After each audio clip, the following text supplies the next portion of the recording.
Apa korelasi bahwa Allah sudah menetapkan takdir 50.000 tahun sebelum bumi diciptakan dengan hadis bahwa silaturahmi dapat menambah rezeki dan umur dan doa dapat merubah takdir. Jadi dalam hadis la yaruddu qada illa doa, tidak ada yang bisa menolak qada kecuali apa? Doa, ya.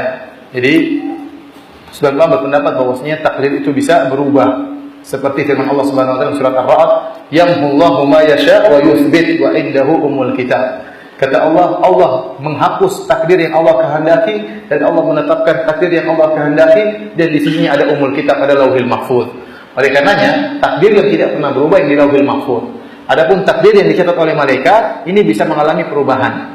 Ya, dan proses perubahan itu semuanya sudah ada di lauhil mahfuz. Malaikat tidak tahu isi lauhil mahfuz, yang tahu isi lauhil mahfuz cuma siapa?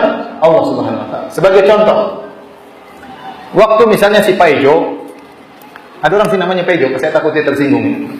Enggak ada kan? Kalau saya bilang Agus mungkin ada, tapi kalau Paijo mungkin enggak ada. Si Paijo ini waktu dalam kandungan, dalam hadis disebutkan, fayursalu ilaihi malak, diutuskanlah malaikat kepadanya. Fayu'maru bi arba'i kalimat. Kemudian Allah perintahkan malaikat untuk mencatat takdir si Paijo yang masih dalam janin. Bikatbi rizkihi wa ajalihi wa amalihi wa syaqiyyin am sa'id. Suruh catat rezekinya berapa, ajalnya berapa, amalnya bagaimana, bahagia atau sengsara. Taruhlah malaikat catat si Paijo ini tinggal di Denpasar. Umurnya 62 tahun, tewas habis 62 tahun. Kemudian rezeki dia dari lahir sampai meninggal taruhlah 1 M. Cukup untuk dia hidup selama dari sampai meninggal dunia. Benar, ini catatan malaikat. Malaikat catat nih, tidak berubah.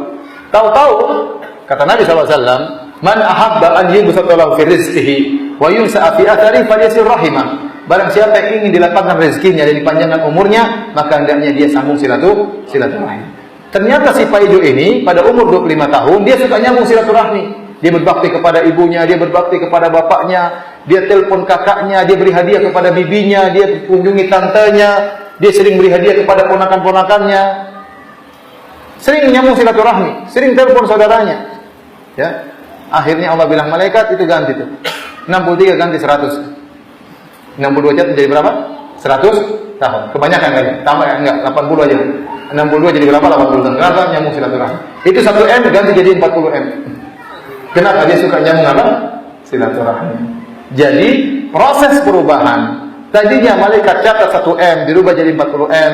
Tadinya umur 62 jadi 80 tahun. Ini semua sudah dicatat di lauhil mahfuz. Paham? Jadi yang berubah yang ada di takdir dicatat apa?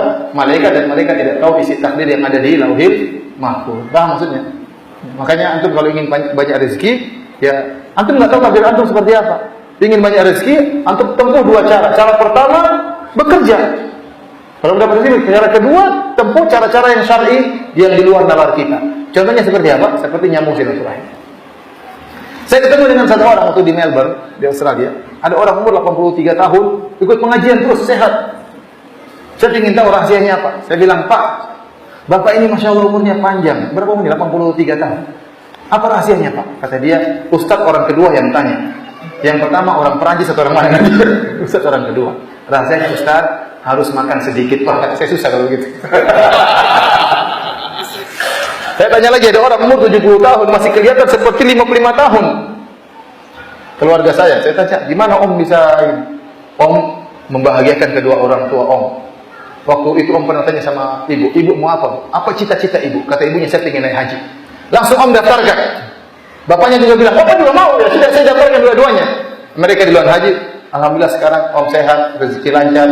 Kenapa? Berbakti kepada kedua orang tua. Oleh karenanya, kalau Anda menyambung silaturahmi, insya Allah rezeki Anda lancar, umur juga apa? Panjang. Maka saya sering sampaikan, ya, lihat orang-orang Arab itu umurnya panjang-panjang. Banyak orang Arab umurnya 80, 90. Saya ketemu orang seperti itu. Ada yang umurnya 100, ada yang 100 lebih, ya. Luar biasa. Saya punya teman waktu datang ke Indonesia dari Madinah. Saya tanya sama dia, "Kamu berapa bersaudara?" Kata dia, "Kami 50 bersaudara." 50 bersaudara. Bapak saya mungkin umurnya 100 tahun, saya masih punya adik umur 6 bulan. Luar biasa. Masih punya adik berapa? 6 bulan. Kalau antum kayaknya nggak mungkin. Mungkin, tapi susah sekali ya. Saya tanya, "Kamu anaknya berapa?" Kata dia, "Firanda." "Kau tanya sekarang apa tahun depan?" Saya bilang apa bedanya? Kalau sekarang anak saya 10, kalau tahun depan 13. Kok bisa? Istri saya 3 hamil semua.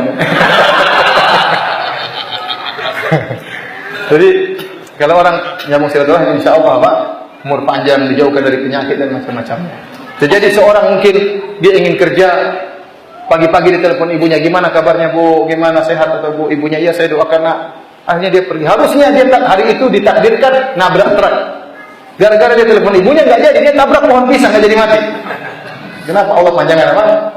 Jadi kita cari rezeki dari sebab-sebab yang materi, real, kerja, buka inilah, buka anulah. Tapi juga ada sebab-sebab yang di luar nalar kita, yaitu berbakti kepada orang tuanya, silaturahmi, telepon tante, telepon bibi, kasih hadiah kepada mereka.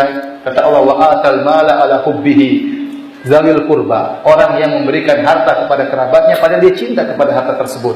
Silaturahmi butuh apa? Butuh pengorbanan. Saya sering silaturahmi, Ustaz, apa? WhatsApp saja gratis. Yang paling saya pernah dengar cerita paling lucu ya, waktu kemarin masih mudik-mudik. Kata dia, Ustaz, ada orang dia tidak iktikaf Ustaz karena ingin silaturahim. Jadi iktikaf mudik pulang ke kampung. Sebagian orang waktu mudik dia bawa kaleng regal, apa namanya, kongguan. Roti apa? Kongguan. Nanti dia sampai ke rumah orang tuanya dikasih beras 2 karung. Jadi modal kongguan pulang bawa apa? 2 karung. Ini ngerampok orang tuanya. Antum dikasih beras ambil, tapi kasih duit juga sama orang tua. Jangan pelit. Orang tua sudah nunggu-nunggu malah ngambil apa? Modal kongguan, ambil apa namanya? Beras 2 karung. Ada orang seperti itu. Jadi intinya antum tidak tahu takdir antum. Gampangannya, antum kalau ingin, gampangannya kalau saya tafsirkan hadis Nabi seperti barang siapa ingin rezekinya panjang, rezekinya banyak, umurnya panjang, maka sambung silaturahmi. Sama seperti saya bilang, barang siapa yang ingin kenyang ya makan.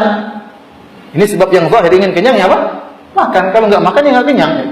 Nanti kalau ingin rezeki lancar ada sebabnya. Sebabnya cari rezeki, sebabnya nyambung apa?